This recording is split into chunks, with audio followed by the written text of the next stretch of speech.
بسم اللہ الرحمن الرحیم۔ السلام علیکم ورحمۃ اللہ وبرکاتہ۔ امید ہے آپ سب خیریت سے ہوں گے۔ آج کی اس ویڈیو میں ہم عورت کے حجاب کے متعلق بات کریں گے کہ کچھ عورتیں کہ جن کا یہ نظریہ ہے کہ عورت کا جو حجاب کا حکم ہے قرآن مجید فرقان حمید کے اندر کوئی نہیں دیا گیا، ایسی کوئی آیت نہیں ہے، ایسی کوئی حدیث نہیں ہے، یہ اس کی کوئی پابندی، اس کی کوئی فرضیت کہیں سے بھی ثابت نہیں ہے۔ اور کچھ عورتیں اپنے حقوق کی بات کرتی ہیں اور کہتی ہیں کہ ہمارے حقوق ہمیں نہیں دیے جا رہے ہیں، تو وہ یہ نعرے لگا رہی ہیں کہ میرا جسم میری مرضی، اس طرح کے اور بھی بہت سے نعرے جو سوشل میڈیا اور میڈیا کے اوپر آپ نے دیکھے ہوں گے، سنے ہوں گے۔ بہرحال یہ وہ عورت ہے کہ جو آج اپنے حقوق کی بات کرتی ہے۔ اگر یہ حضور کریم صلی اللہ تعالیٰ علیہ وسلم کے دنیا میں جلوہ گر ہونے سے پہلے اپنے حالات، اپنے معاملات کو دیکھے، اگر وہ اس پر نظر دوڑائے تو پتہ چلے گا کہ جاہلیت کے دور کے اندر عورت کے ساتھ کیسا برتاؤ کیا جاتا تھا۔ زندہ ہوتے ہی اس کو دفن کر دیا جاتا تھا، کیسے کیسے مظالم عورت پر کیے جاتے تھے۔ آج وہی عورت ہے کہ ماں کی صورت میں ہو تو اس کے پاؤں تلے جنت کو رکھ دیا گیا ہے، بہن کی صورت میں ہو تو اس کی اپنی ایک فضیلت ہے، بیوی کی صورت میں ہو تو اس کو اپنا ایک مقام دیا گیا ہے، بیٹی کی صورت میں ہو تو یہ ہے کہ جس کے ہاں بیٹی پیدا ہو اس کو جنت کی بشارت دی گئی ہے۔ تو خود دیکھیں کہ اسلام نے عورت کو کیسا مقام و مرتبہ عطا کیا ہے، کس طریقے سے اس کے حقوق کی پاسداری کی ہے۔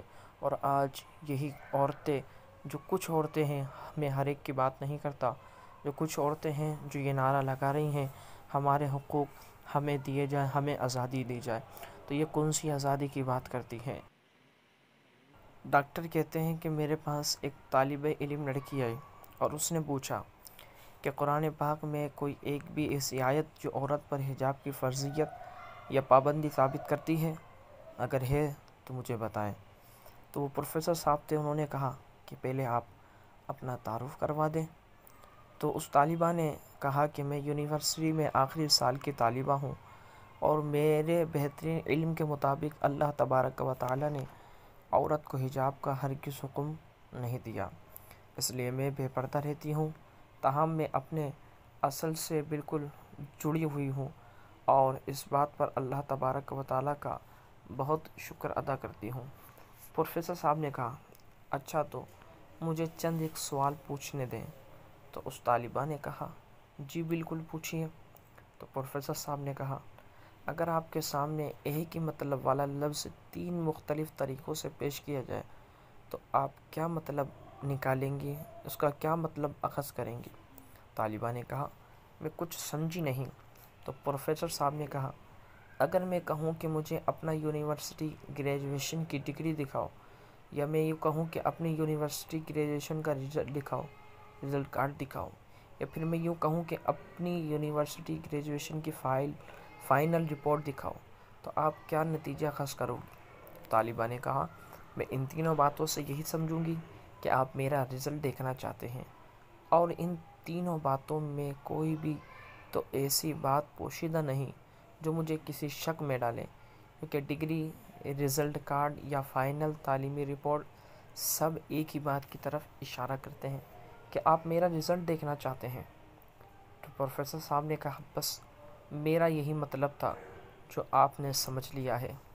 طالبہ نے کہا لیکن آپ کی اس منطق کا میرے حجاب کے سوال سے کیا تعلق ہے؟ اس پر پروفیسر صاحب نے کہا اللہ تبارک و تعالی نے بھی قرآن مجید میں 3 ایسے استعارے استعمال کیے جو عورت کے حجاب پر دلالت کرتے ہیں۔ اس پر طالبہ نے حیرت سے کیا وہ کیا ہے اور کس طرح؟ تو پروفیسر صاحب نے کہا اللہ تعالی نے پردہ دار عورتوں کی جو صفات بیان کی ہیں انہیں 3 تشبیہات یا استعاروں الحجاب، الجلباب، الخمار سے بیان فرمایا ہے، جن کا مطلب بس ایک ہی بنتا ہے۔ آپ ان 3 تشبیہات سے کیا سمجھو گی پھر؟ طالبہ بالکل خاموش ہو گئی۔ اس پر پروفیسر صاحب نے کہا یہ ایک ایسا موضوع ہے جس پر اختلاف رائے تو بنتا ہی نہیں، بالکل ایسے ہے جیسے آپ ڈگری، رزلٹ کارڈ یا فائنل تعلیمی رپورٹ سے ایک ہی بات سمجھی ہو۔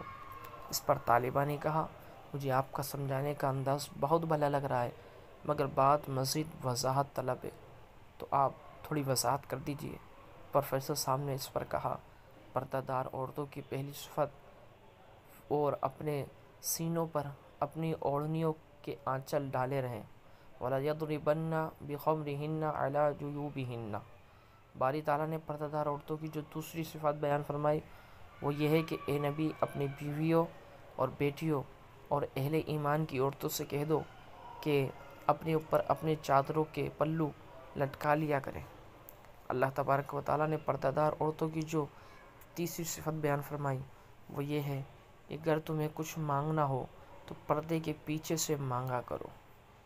اس پر ڈاکٹر صاحب نے آگے بات جاری رکھتے ہوئے کہا کہ ابھی بھی آپ کے خیال میں یہ 3 تشبیہات عورت کے پردے کی طرف اشارہ نہیں کر رہی؟ طالبہ نے کہا کہ مجھے آپ کی باتوں سے صدمہ پہنچ رہا ہے۔ تو پروفیسر نے کہا، ٹھہرو، مجھے ان 3 تشبیہات کی عربی گرامر سے وضاحت کرنے دو۔ عربی گرامر میں الخمار اس اوڑھنی کو کہتے ہیں جس سے عورت اپنا سر ڈھانپتی ہے، تاہم یہ اتنا بڑا ہو جو سینے کو ڈھانپتا ہو، گھٹنوں تک جاتا ہو، اور الجلباب ایسی کھلی قمیص کو کہتے ہیں جس پر سر ڈھانپنے والا حصہ مڑا ہو اور اس کے بازو بھی بنے ہوئے ہوں۔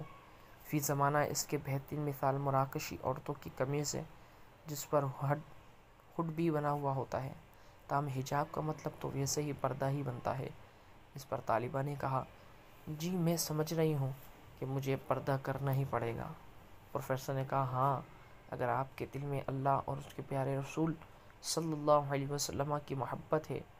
اور ایک اور بات جان لیں کہ لباس 2 قسم کے ہوتے ہیں، پہلا جو جسم کو ڈھانپتا ہے یہ والا تو فرض ہے اور اللہ اور اس کے رسول کا حکم ہے، دوسرا وہ جو روح اور دل کو بھی ڈھانپتا ہے، یہ دوسرے والا لبس پہلے سے زیادہ بہتر، جس کے اللہ تبارک و تعالیٰ کا ارشاد ہے، اور بہترین لباس تقوی کا لباس ہے، وَلِبَاسُ التَّقْوَىٰ ذَٰلِكَ خَيْرٌ۔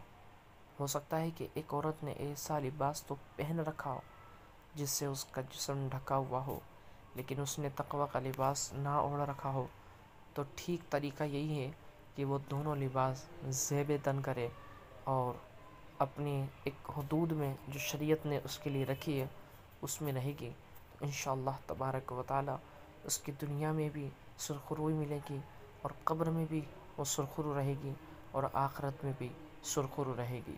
کتنے پیارے انداز کے اندر پروفیسر صاحب نے اس طالبہ کو سمجھایا۔ تو یہی بات ہے کہ جو میرا جسم میری مرضی کرتی نظر آتی ہیں، اگر وہ قرآن اور حدیث کو اٹھا کر پڑھیں تو دیکھیں گی کہ جو اپنے حقوق کی بات کرتی ہیں تو اسلام نے عورت کو کیا کیا حقوق دیے ہیں اور کس قدر حقوق دیے ہیں، کیسا مقام و مرتبہ رکھا ہے۔ اللہ تبارک و تعالی سمجھنے کی توفیق عطا فرمائے۔